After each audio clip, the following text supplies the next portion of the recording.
teman-teman sekalian, kita harus yakin, kita harus memahami bahwa satu-satunya cara agar hidup kita tenang, agar permasalahan kita juga tenang buat kita, maka hanya ada satu cara, yaitu kita menyerahkan segalanya kepada Allah Subhanahu wa taala. Semua serahkan kepada Allah Subhanahu wa taala. Jangan kita pikirin sendiri, kita adukan kepada Allah, kita minta Allah untuk memberikan solusi-solusinya. Sebab kalau Allah yang membereskan semuanya, maka hasilnya pasti akan baik. Dan Allah punya cara yang luar biasa untuk menyelesaikan permasalahan-permasalahan kita. Kita bisa ambil beberapa contoh dalam Al-Quran. Misalnya kita membaca kisah Nabi Musa alaihissalam. Nabi Musa itu kan dalam sebuah kisahnya, ketika Nabi Musa alaihissalam dan para pengikutnya dikejar oleh Fir'aun dan para pasukannya, maka mereka lari ke Laut Merah ya. Ceritanya kan begitu ya, lari ke Laut Merah sampai di pinggiran laut, di tepi laut itu sudah mulai terlihat ini. Jadi kaumnya Musa sudah mulai melihat bahwa Fir'aun dan tentaranya sudah makin dekat. Ini diabadikan oleh Allah SWT dalam surah Asy-Syu'ara, surah ke-26 ayat 61. A'udzubillahi minasyaitonirrajim. Falamma tara al-jam'an qala ashabu Musa inna lamudrakun. Artinya, maka setelah kedua golongan itu, yaitu Fir'aun dan tentaranya dan Nabi Musa dan para pengikutnya, setelah kedua golongan itu saling melihat, berkatalah pengikut-pengikut Musa, inna lamudrakun. Sesungguhnya kita benar-benar akan tersusul. Kalau bahasa kita, ya kena dah kita gitu ya. Itu kata pengikutnya Nabi Musa alaihissalam. Jadi mereka sudah khawatir, sudah takut. Tapi Musa dengan tenang mengatakan, qala kalla. Ya, Musa menjawab, kalla, sekali-kali tidak. Inna ma'iya rabbi sayahdin. Sesungguhnya Tuhanku bersamaku dan Dia akan memberi petunjuk kepadaku. Ini luar biasa ya Musa ya, walaupun di posisi terpepet ya, udah terkejar, udah makin dekat Fir'aun dan tentaranya, tapi Musa tetap tenang. Musa optimis bahwa Allah pasti akan memberikan petunjuk kepada mereka, kepada Nabi Musa dan para pengikutnya. Ini kenapa? Ini Musa menyerahkan semuanya kepada Allah. Musa sudah melakukan berbagai upaya, ikhtiarnya sudah maksimal. Sudah lari sedemikian rupa, sudah menghindar dari kejaran Fir'aun dan pasukannya, sampai akhirnya mereka tiba di tepi Laut Merah, dan sudah di depan lautan, di belakang tentara Fir'aun, udah gak bisa ngapa-ngapain lagi. Satu-satunya cara adalah menyerahkan semuanya kepada Allah Subhanahu wa taala. Makanya Nabi Musa tenang karena dia serahkan semuanya kepada Allah. Kalau kaumnya Nabi Musa kan bingung ya, panik. Ya kena deh kita nih, kita akan tersusul oleh pasukan Fir'aun. Tapi Musa mengatakan, oh enggak, kita enggak akan tersusul. Karena Tuhanku bersamaku dan Dia akan memberikan petunjuk kepadaku. Ini mantap ya. Jadi orang kalau menyerahkan semua kepada Allah urusannya, maka Allah pasti akan menolong orang tersebut. Singkat cerita kan, akhirnya Nabi Musa diperintahkan oleh Allah untuk melemparkan tongkat, dan tongkat itu bisa membelah lautan. Padahal kalau kita pikirkan, apa sih istimewanya tongkat itu? Cuman kayu biasa. Bukan soal tongkatnya teman-teman sekalian, tapi soal kuasa Allah di sini. Ketika kita sudah menyerahkan semua kepada Allah, maka Allah punya kuasa untuk mengubah hal yang tidak mungkin menjadi mungkin. Jadi walaupun tongkat kayu ketika dilemparkan, dia bisa membelah lautan menjadi jalan yang bisa dilewati oleh Musa dan kaumnya. Luar biasa. Makanya kalau kita menyerahkan semua urusan kita kepada Allah, semua yang menurut kita nggak mungkin, mustahil, bagi Allah mungkin. Bagi Allah nggak ada yang mustahil. Bagi Allah mudah. Karena Allah Maha Kuasa. Ya. Jadi, ayo kalau kita ingin tenang, kita serahkan semuanya kepada Allah Subhanahu wa taala. Masih kisah tentang Nabi Musa. Kita flashback lagi. Kalau tadi Musa sudah menjadi seorang nabi, maka kita akan sedikit flashback ke belakang ketika Musa masih bayi. Ketika Musa masih baru dilahirkan oleh ibunya. Ceritanya kan Fir'aun itu bikin pengumuman ya. Fir'aun bikin pengumuman, barang siapa kaum Bani Israel yang memiliki atau melahirkan ya, bayi laki-laki, maka dia akan dibunuh. Tapi kalau bayi perempuan akan dibiarkan hidup. Ternyata ibunya Musa ini melahirkan bayi laki-laki. Tentunya takut kan? Takut sekali.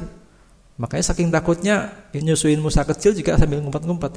Begitu ada orang nih, ditaruh bayinya itu di peti, maka diletakkan di Sungai Nil. Ya. Singkat cerita, peti bayi tadi itu dihanyutkan ke Sungai Nil sambil ibunya Musa ini memerintahkan kakaknya Musa yang perempuan namanya Maryam, ikuti peti bayi itu kemana dia akan mengalir kemana dia akan pergi, suruh ngikutin tuh. Ibunya Musa takut, tapi dia serahkan semuanya kepada Allah Subhanahu wa taala. Nah, kita lihat bagaimana Allah membuat cerita yang luar biasa terkait dengan kisah Nabi Musa yang kecil ini. Singkat cerita kan, Musa kecil ditemukan oleh istri Firaun ya, oleh dayang-dayang istana yang ketika itu mendapati kok ada peti nih. Ada peti hanyut di Sungai Nil, lalu diambil peti itu diserahkan kepada istrinya Firaun yang bernama Asiyah ya. Dibuka ternyata isinya bayi yang sangat tampan. Lalu diserahkanlah bayi itu kepada Firaun oleh istrinya. Ini ada bayi tampan sekali. Firaun udah marah itu, udah mau bunuh, tapi istrinya mencegahnya. Jangan, ia menjadi penyucuk mata kita. Maka jangan dibunuh, mendingan kita angkat sebagai anak saja, kata Asiyah begitu. Sehingga ceritakan Musa akhirnya diangkat anak oleh Firaun, diasuh oleh Firaun. Nah, hebatnya namanya bayi kan butuh menyusu ya, teman-teman sekalian ya. Maka istana Firaun pun memberikan pengumuman, jadi kayak lowongan gitu ya, lowongan untuk menyusui bayi Musa. Ternyata ibu-ibu yang sedang menyusui itu pada datang ke istana dan tidak ada satupun dari mereka yang Musa mau menyusunya. Jadi memang Allah cegah itu. Allah cegah Musa bayi ya, Musa alaihissalam ketika masih bayi itu dari menyusu selain ibunya sendiri. Ya. Makanya ini kembali lagi ini kuasa Allah Subhanahu wa taala. Ketika seseorang sudah menyerahkan kepada Allah, maka Allah lah yang akan memainkan peranannya. Ini luar biasa. Ada di surah Al-Qasas itu, mungkin teman-teman bisa baca ya, surah Al-Qasas mulai ayat 7, ayat 8, ayat 9 sampai seterusnya ya. Misalnya ayat 11, ayat 12 ya, ayat 12 Allah berfirman yang artinya itu, kita baca artinya saja.